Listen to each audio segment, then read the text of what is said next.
Malaysia, kempen pembudayaan norma baru. Itu topik yang akan kita bincangkan sekarang ini. Terlebih dahulu kita perkenalkan tetamu yang bersama saya sekarang ini, Encik Muhammad Khairi Abdul Ghani, Pengarah Seksyen Pembangunan Komuniti dan Sosial, Agensi Pengurusan Bencana Negara NADMA. Assalamualaikum.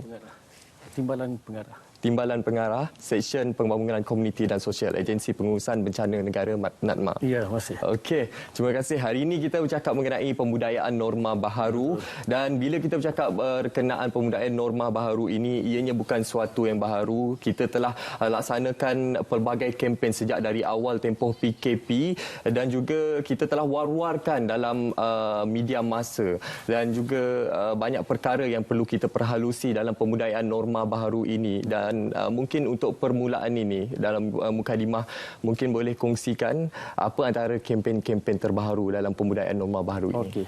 Terima kasih Munawar. Saya mengucapkan bagi pihak NADMA mengucapkan terima kasih kerana diberi ruang menjemput NADMA pada pagi ini untuk menerangkan sedikit, untuk berkongsi sedikit tentang apakah kempen pembudayaan norma baru. Jadi kempen pembudayaan norma baru ni telah dilancarkan oleh Yang Amat Berhormat Perdana Menteri kita, iaitu pada 8 Ogos di Pagoh, Muar. Tujuan kempen ini adalah cetusan daripada Yang Amat Berhormat Perdana Menteri sendiri, yang mana supaya rakyat Malaysia tidak lupa akan pentingnya mengamalkan norma-norma baru serta pematuhan SOP ini. Bertujuan untuk memutuskan rantaian pandemik COVID-19 yang sedang kita hadapi pada masa ini. Dan di dalam sedikit latar belakang tentang kempen pembudayaan norma baru ini, dia terdapat dua jawatankuasa di peringkat pusat, iaitu satu jawatankuasa kempen pembudayaan norma baru yang mana Yang Berhormat Menteri Kanan Pertahanan Datuk Yang Berhormat Datuk Seri Ismail Sabri mempengursikan jawatankuasa ini dan juga NADMA sebagai sekretariat. Jawatankuasa kedua adalah jawatankuasa peringkat teknikal, di mana dipengursikan oleh NADMA sendiri dan ahli-ahlinya adalah daripada setiap kementerian yang terlibat. Dan terdapat 26 kementerian yang terlibat bersama 3 agensi dengan 92 program yang dilaksanakan setakat ini. Kita juga kerjasama dengan UiTM untuk melihat kesan-kesan impak daripada kempen pembudayaan norma baru ini. Bercakap mengenai kempen-kempen yang telah dilaksanakan, pasti banyak inisiatif dan juga program-program yang telah pun direncanakan untuk kita memperkasakan pengetahuan dan juga kesedaran masyarakat terhadap pembudayaan norma baru ini.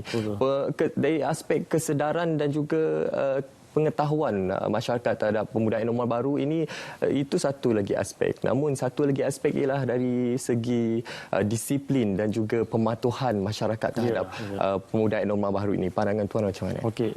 Pandangan saya, kalau kita tengok laporan semalam, masih ada lagi 612 individu yang ditahan yang tidak mematuhi SOP. Antaranya tidak memakai mask, penjarakan fizikal dan lain-lain lagi lah. Maknanya pematuhan kepada SOP ni masih lagi kita tengok ada yang tidak mematuhinya. Mungkin mereka tidak faham ataupun tidak orang cakap faham tapi tak nak ikut. Itulah dia, kita lihat pembudayaan norma baru ini memang sangat berkait rapat dengan SOP yang telah digariskan oleh pihak kerajaan, khususnya pihak MKN itu sendiri. Dan kita lihat laporan daripada task force operasi yang dilaksanakan, jumlah individu yang ingkar arahan SOP ini masih tinggi pada tahap 3 angka 612 seperti yang tuan nyatakan tadi, dengan kesalahan yang paling asas sekali, iaitu tidak memakai pelitup separuh muka di tempat awam. Itu yang perlu kita basmi sekarang ini. Dan jika kita lihat sekarang ini, pembudayaan norma baru ini bukan saja berkaitan dengan amalan kita di tempat awam, tetapi juga berkaitan secara langsung, secara keseluruhannya dalam kehidupan seharian kita. Dan juga ingin saya kongsikan semalam laporan daripada Kementerian Kesihatan Malaysia, 62 kluster ataupun 30% daripada 230 kluster COVID-19 di negara kita berkaitan dengan tempat kerja dan melibatkan 37 kluster aktif sehingga hari ini. Pandangan tuan bagaimana untuk kita menangani hal ini? Di tempat kerja ni memang kita ada SOP yang telah ditetapkan. Ya. Contohnya saringan kesihatan sebelum masuk ke pejabat kita. Contoh saya nak masuk ke Wisma TV ni tadi, ada di scan. Itu semua adalah SOP telah ditetapkan. Dan juga dengan penjarakan fizikal di tempat kerja. Bersalaman, ya, kita tidak lagi jumpa rakan kerja kita bersalaman, kita aja gaya yang tidak bersentuhan. Jadi benda-benda itu adalah SOP yang perlu kita patuhi dan perlu kita amalkan. It's not easy, tapi minda kita kena diterapkan benda-benda macam tu adalah new norm pada masa ini. New norm ataupun kewajiban kita walaupun tiada yang memahati, walaupun tiada penguatkuasa, namun bila kita di tempat kerja, amalan ataupun norma baharu ini perlu diteruskan untuk kita memutuskan rantaian COVID-19 ini. Dan jika sebelum ini kita ada konsep ataupun amalan norma baharu yang diterapkan seperti 3W dan juga 3C dan yang terkini apa antara norma-norma baharu yang ini diamalkan? Berikutan daripada soalan tadi itu, kita tujuan kempen ni adalah untuk menyedarkan rakyat betapa pentingnya mematuhi SOP. Ya, dia dipanggil mind conditioning, pelaziman minda. Maknanya apa yang kita lakukan ni orang dah akan ingat sampai bila-bila. Jadi ianya untuk mengingatkan semua lapisan masyarakat tentang betapa penting untuk kita mematuhi SOP dan juga merubah kebiasaan lama kepada norma baru. Elakkan 3C macam Tuan kata tadi, sentiasa amalkan 3W. Jadi itulah pendekatan-pendekatan yang perlu kita sampaikan. Saya juga suka menggunakan analogi yang kita sebagai orang Islam ni, kita sembahyang lima kali sehari. Walaupun kita tahu itu adalah kewajipan kita, ya, tapi masih lagi bila azan berkumandang kita ingat waktu solat dah masuk, dan azan itu menandakan yang waktu solat dah masuk dan menyuruh kita atau mengajak kita bersolat bersama. Supaya juga macam kempen ni, walaupun satu masyarakat dunia dah tahu, asnya di Malaysia sendiri dah tahu, tapi kita sentiasa mengingatkan supaya kita tidak lupa.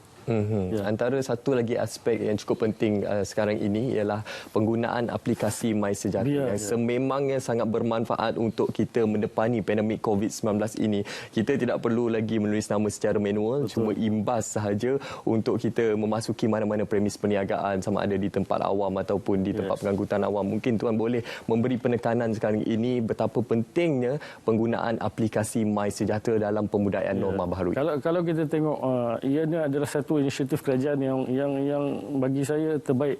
Ya, dengan apps yang ada MySejahtera, semuanya dalam tu, info ada. Jadi kita nak ke mana pun kita wajib scan menggunakan apps tu. Jadi ia memudahkan kita, memudahkan pengguna dan juga memudahkan mereka tracing jika ada apa-apa yang perlu dilakukan. Mungkin Tuan boleh kongsikan juga apa antara program-program yang telah dilaksanakan untuk kita memperkasakan lagi pembudayaan norma baharu ini. Okey, di antara program-program yang dilaksanakan, ya, kita ni bekerjasama dengan 26 kementerian dan 3 agensi, dan kumpulan sasaran bagi kempen ini adalah penyewa awam, taska, sekolah atau IPT, komuniti agama, industri, keluarga, pelancongan, peniaga, belia, pengangkutan dan komuniti. Ada 10. Jadi masing-masing kementerian ada target group masing-masing. Contohnya MITI ada di industrinya, KPKT dengan komunitinya, KPLB dengan ketua komuniti. Jadi peranan itu masing-masing kementerian menjalankannya. Menjalankan tanggungjawab. Dan aktiviti yang di pendekatan seluruh rakyat tadi, yang mereka yang berada di negara kita ni untuk semua rakyat lah. Jadi untuk kumpulan sasaran tadi tu boleh dikatakan keseluruhan rakyat Malaysia. keseluruhan rakyat Malaysia. ya. Baik, dalam kita menepani pandemik COVID-19 ini, pembudayaan norma baharu ini bukan sahaja merupakan tanggungjawab pihak kerajaan semata-mata, tetapi juga perlu digalas oleh masyarakat secara keseluruhannya. Mungkin Tuan boleh kongsikan peranan masyarakat dalam usaha kita memperkasakan komuniti kita dalam kita melindungi zon hijau, terus kekal zon hijau, zon merah dan kuning kembali kepada hijau. Ya, okey. Di dalam pengurusan orang cakap pengurusan bencana ni, tanggungjawab untuk tanggungjawab bersama untuk menangani bencana yang berlaku ini. Dia bukan hanyalah untuk tanggungjawab kerajaan semata, tetapi rakyat dan komuniti sendiri kena sama-sama membantu bagaimana untuk menghadapi perkara ini. Bagaimana untuk kita sama-sama mengurangkan rantaian pandemik COVID-19 ini. Dia tidak boleh letakkan semata-mata pada tanggungjawab kerajaan. Kerana kita masyarakat Malaysia, kita semua merupakan barisan hadapan sekarang ini, dan kita merupakan petugas barisan hadapan untuk kita membantu kerajaan untuk kita membendung pandemik COVID-19 ini daripada menular semakin parah, kita katakan. Dan juga mungkin Tuan boleh kongsikan apakah antara platform-platform yang digunakan oleh pihak NADMA, pihak kerajaan sendiri untuk mewar-warkan kempen ini untuk memperkasakan lagi pemahaman dan juga kesedaran masyarakat terhadap budaya norma baru ini. Kita sekarang ni, kita adalah frontliner. Ya, masyarakat adalah frontliner. Pada awal COVID ini berlaku, frontliner kita adalah daripada tentera, polis dan juga nurses, doktor. Tapi sekarang ni bila kes ni semakin meningkat, kita semua adalah frontliner. Dan antara aktiviti yang dijalankan adalah melalui media massa, program-program di lapangan, komunikasi bersemuka. Contohnya komuniti, ketua-ketua komuniti berjumpa dengan penduduk-penduduk kampung, menyatakan kesedaran tentang betapa pentingnya mengikut SOP ini. Dan juga media atas talian, paparan, penerbitan dan juga libat urus pemegang taruh. Kita bekerjasama dengan kerajaan negeri. Ya, kerajaan negeri juga turut sama di dalam kempen pembudayaan norma baru ini. Dan kalau kita lihat poster ni, ini salah satu daripada tools kita untuk menjalankan kempen pembudayaan norma baru ini. Dan saya lihat tadi nak masuk ke depan ni ada ditampal. Alhamdulillah, terima kasih kepada yang menyokong kempen ini. Untuk makluman Tuan Menawar juga, kempen ini juga dia macam poster dan juga stiker kenderaan ni, ianya dibuat oleh Jabatan Penerangan. Jadi kita bekerjasama dengan antara semua agensi. Ya, bukan NADMA saja, maknanya semua kementerian dan agensi ada tugas masing-masing. Betul. Saya cukup tertarik dengan poster-poster yang berada di hadapan saya sekarang ini. Ini antara poster yang cukup menarik. Ya. Inilah COVID-19. Ia mustahil untuk dilihat, tapi anda mampu untuk mencegahnya. Ya, musuh yang kita sedang perangi sekarang ini adalah musuh yang tidak kelihatan dengan mata kasar. Jadi inilah antara usaha kita untuk kita bersama-sama mencegah pandemik COVID-19 ini, dengan benteng yang terbaik sekarang ini ialah pembudayaan norma baru. Baik Tuan, sekarang ini mungkin apa antara harapan Tuan terhadap pembudayaan norma baru dan juga pemerkasaan yang dilakukan setakat ini?